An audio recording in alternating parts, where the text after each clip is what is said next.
Hello mga idol, baka meron kayong mga old coins, mga gantong nasa picture. 1945 below, namimili po akong ganto nasa picture. Kagaya po nito, kapag meron kayo, send nyo lang po sa comment section. Saka yung mga hindi nabibili at saka yung mga nabibili ko po. Send nyo lang po at pipiliin ko po kung alin yung binibili at hindi nabibili. Mga common coins. Dito po tayo sa Bicol region. Baka meron dito mga taga Bicol na magbebenta ng mga old coins 1945 below lang po.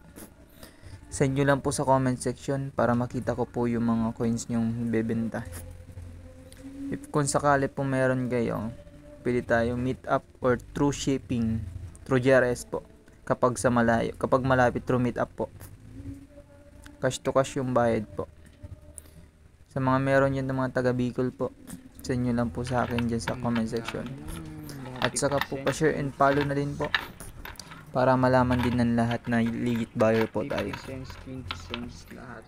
Sa ngayon po kasi nasa Bicol, send nyo lang po mga ganito po yung mga 10 cents, 50 cents, 20 cents, 1 peso.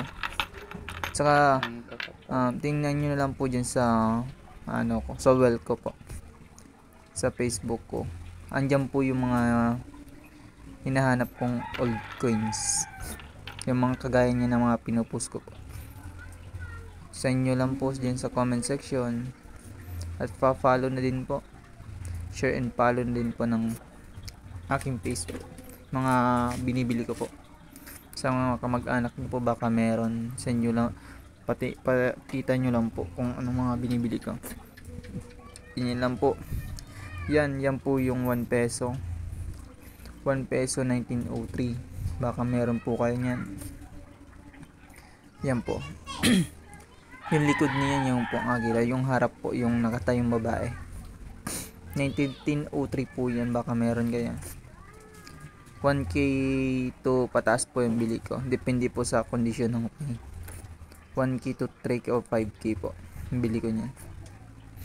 Basta yung mga binibili ko po, yung mga kagaya lang po na nasa picture, mga kagaya niyo po niyan.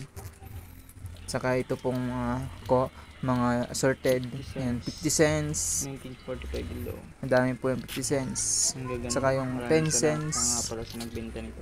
10 cents 1945, 20 cents 1945 pababa, 50 cents 1945 pababa po.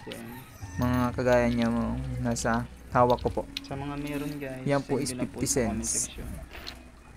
Kahit bultuan po, namimili po ako mga bultuan, mga kagaya niya. Ang dami niyan guys. Maraming salamat po.